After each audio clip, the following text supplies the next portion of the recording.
Olá pessoal, bom dia. Vou deixar uma videoaulazinha aqui para que a gente possa estar falando da nossa atividade complementar, tá? Do nosso PET volume 2, tá bom? Então olha só, nessa atividade complementar que eu vou estar deixando aqui hoje para vocês, a gente vai estar fazendo o estudo dos grupos de plantas, tá? Esse conteúdo ele é muito importante no segundo ano do ensino médio, tá bom? E ele é muito comum nas provas de vestibular e Enem. Então, olha só, galera. Então, eu vou estar falando para vocês sobre esses grupos de plantas. Como é que foi que surgiu, né, e evoluiu as plantas? Então, as plantas, né, o reino plantar, ele possui uma relação bem intrínseca, tá? E possui como ancestral, né, o reino protista. Nesse caso aí, as algas, tá bom? Então, o que aconteceu? Dentro lá do reino protista, nós temos as algas e os protozoários como os dois principais representantes. E essas algas, com o passar do tempo, né, basicamente as algas verdes, essas algas evoluíram, tá? E a partir dessa evolução das algas surgiu as plantas e os quatro grupos de plantas diferentes que nós temos até o momento atual, tá? Então vamos lá. Essas algas verdes, né, elas possuem como principal característica, né, de semelhança com as plantas a capacidade de fazer fotossíntese.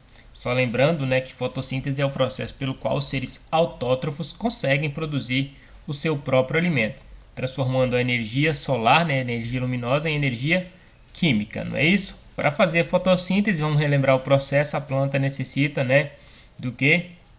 Luz solar, gás carbônico, água e sais minerais, ok? Então vamos lá. Dando continuidade aí à questão das plantas, as plantas, né, elas são o que? Elas são seres multicelulares. O que isso quer dizer? Quer dizer que as plantas possuem mais de uma célula. E as plantas, dentro da classificação, né, e o domínio que elas representam com relação ao tipo de célula, elas pertencem às células eucariontes, né?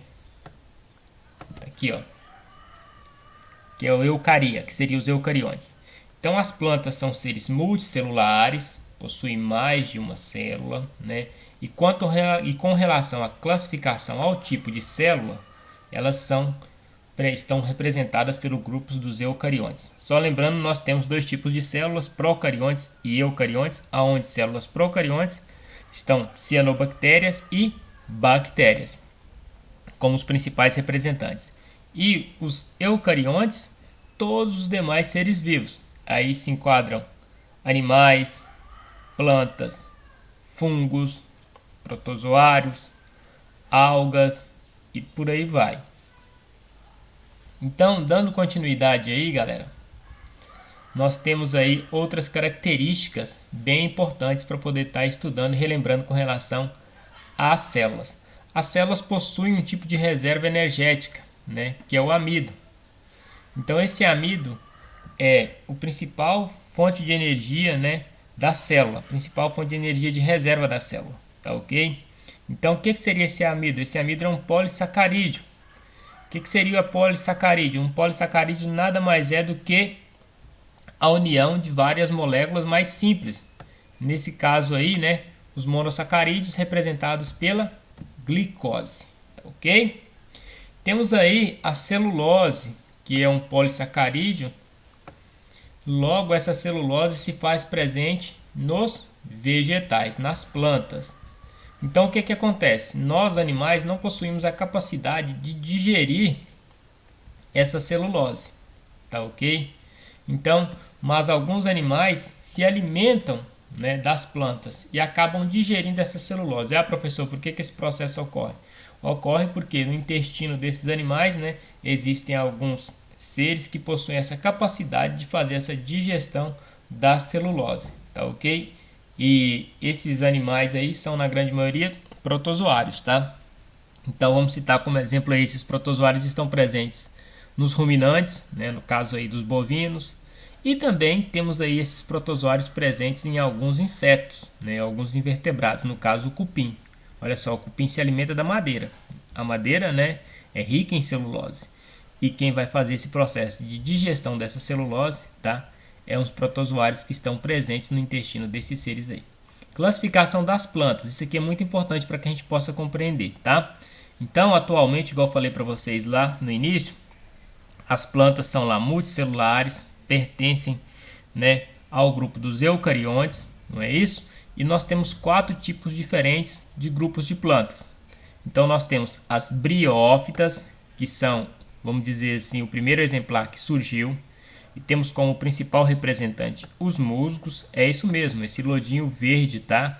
Que você consegue visualizar no muro da sua casa ou em ambientes úmidos. Temos as pteridófitas, tá? Que é o segundo grupo de plantas a surgir. O primeiro grupo que surge são briófitas. Ah, professor, por que a briófita é tão pequena? Porque as briófitas são seres avasculares. O que isso quer dizer? Quer dizer que elas não possuem vasos condutores de seiva, floema e xilema, tá? Então, por não possuir esses vasos condutores de seiva, as briófitas não conseguem, tá? Atingir grandes altitudes, e por isso que elas são bem pequenininhas. O principal exemplo que a gente tem é os musgos, né? Falei para vocês. O que seriam esses musgos? Está presente aí no lodo, né?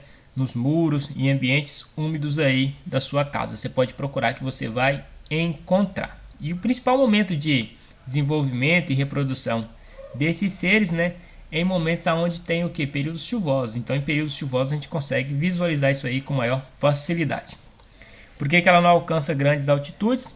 Por causa da ausência dos vasos condutores de seiva, floema e xilema.